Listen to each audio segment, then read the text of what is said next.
بسم اللہ الرحمن الرحیم۔ السلام علیکم۔ آج ہم بات کریں گے عبدالستار ایدی کے بارے میں، جو کسی تعارف کے محتاج نہیں۔ انہوں نے پوری زندگی انسانیت کے لیے وقف کر دی، جو کہ وہ بہترین انسان تھے اور پوری دنیا میں لوگوں کے لیے کام کرتے تھے۔ میری اس ویڈیو کو لائک، شیئر اور سبسکرائب کرنا نہ بھولیے گا۔ عبدالستار ایدی 28 فروری 1928 کو بانٹوا انڈیا میں پیدا ہوئے اور ان کے والد کا نام عبدالشکور ایدی اور والدہ کا نام غربہ ایدی تھا، اور ان کی والد کپڑے کے تاجر تھے اور متوسط گھرانے سے تعلق رکھتے تھے۔ چھوٹی عمر میں ہی انہوں نے دوسروں کی مدد کرنا سیکھی، کیونکہ جب عبدالستار ایدی صاحب کی والدہ ان کو پیسے دیتی تو وہ ایک سکہ خود خرچ کرتے اور دوسرا سکہ کسی ضرورت مند دوست کو دے دیتے۔ سب سے پہلے تو انہوں نے اپنی ماں کو سنبھالا جب آپ صرف 11 سال کے تھے، کیونکہ آپ کی والدہ شوگر کی وجہ سے صحیح سے چل پھر نہیں سکتی تھی۔ ایدی صاحب کے بھائی عبدالعزیز ایدی، ایدی صاحب کی بیگم بلقیس ایدی اور ان کے 4 بچے ہیں، 2 بیٹے اور 2 بیٹیاں، جن کے نام فیصل ایدی، قطب ایدی، کبریٰ ایدی، الماس ایدی ہے۔ ایدی صاحب کے اندر ہمدردی کا جذبہ انہیں اپنی ماں کو سنبھالتے ہوئے آیا۔ جب پاکستان اور ہندوستان بنا تو یہ سب بھارت سے ہجرت کر کے پاکستان کے شہر کراچی میں آباد ہوئے۔ یہ بات بہت کم لوگ جانتے ہیں کہ ایدی صاحب اپنی جمع پونجی سے ایک ڈسپنسری کھولی اور پھر ڈاکٹر کی مدد سے آپ نے ڈسپنسری کا کام سیکھا۔ آپ نے سادہ زندگی گزاری۔ آپ انسانیت کی خدمت اس قدر کرتے تھے کہ آپ ڈسپنسری کے پاس بینچ پر ہی سو جاتے تھے تاکہ بر وقت ضرورت پڑنے پر مدد کی جا سکے۔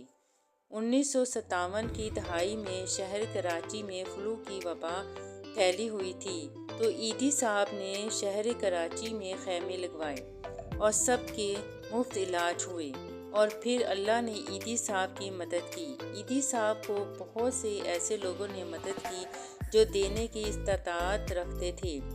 آپ کے پاس جو امدادی رقم جمع ہوئی، آپ نے اس رقم سے ایک عمارت خریدی جس میں آپ نے ڈسپنسری کھولی ہوئی تھی۔ سب سے پہلا جو کام کیا وہ یہ تھا کہ آپ نے زچگی کے لیے سینٹر قائم کیا، جہاں پر نرسوں کو نرسنگ سکھائی جانے لگی، اور یہیں سے ایدی فاؤنڈیشن کا آغاز ہوا۔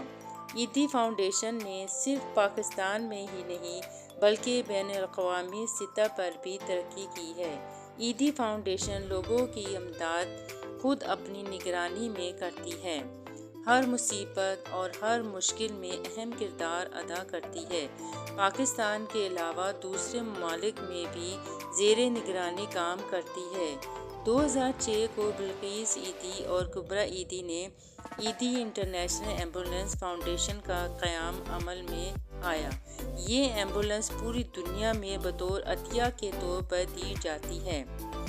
بڑے ممالک ہوں یا پھر چھوٹے ملکوں میں، سب کے لیے یکساں ہدایت تھی کہ یہ ایمبولینس کو 5 سال تک استعمال کے بعد فروخت کر دی جائے اور یہ رقوم خیراتی کاموں میں استعمال کریں۔ ایدی فاؤنڈیشن نے جن ممالک میں ایمبولینس دی وہ امریکہ، برطانیہ، Bharat, Iran, London, New York, Tokyo, Iraq, Bosnia, اس کے علاوہ اور بھی بہت سے ممالک ہیں۔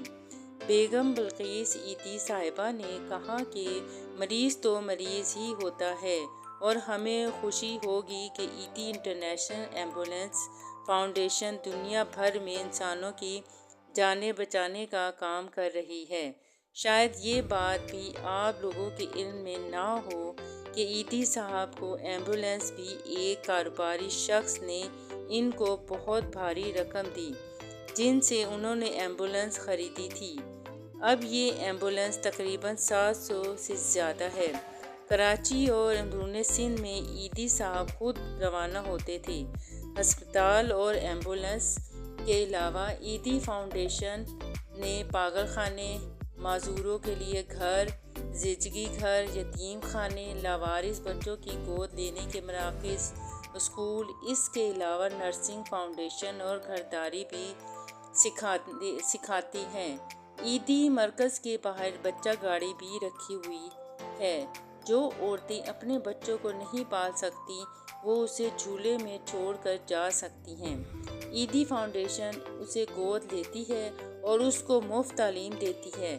آج پاکستان کے علاوہ اسلامی دنیا میں بھی شہرت پائی ہے۔ عیدی صاحب نے شہرت اور عزت کے باوجود اپنی زندگی کو سادہ رکھا۔ وہ پاکستانی لباس پہننا پسند کرتے تھے۔ عیدی فاؤنڈیشن کا پیسہ وہ اپنی ذات پر بالکل بھی خرچ نہیں کرتے تھے۔ آپ خود جہاں بھی جاتے تو آپ ایمبولینس کے ڈرائیوروں کے ساتھ ہی سو جاتے تھے۔ شاید یہ بات بہت کم لوگ جانتے ہوں گے کہ آپ کو مولانا کا لقب دیا گیا تھا، لیکن وہ یہ لقب پسند نہیں کرتے تھے۔ وہ کہتے تھے کہ میں نے مذہبی اسکول سے نہیں پڑھا۔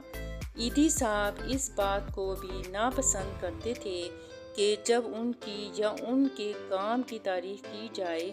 وہ حکومت اور مذہبی جماعتوں سے امداد بھی نہیں لیتے تھے۔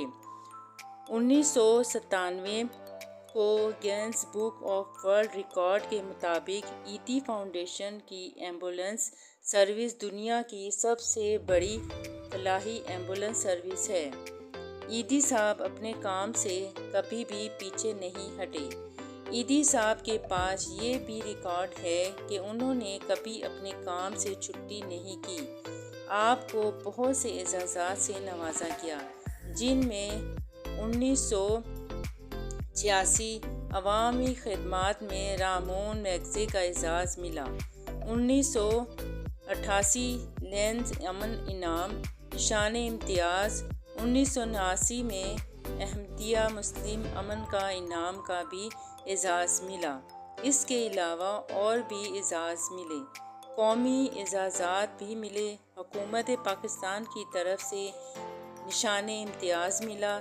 سماجی بہبود کی طرف سے بہترین خدمات کا اعزاز بھی ملا۔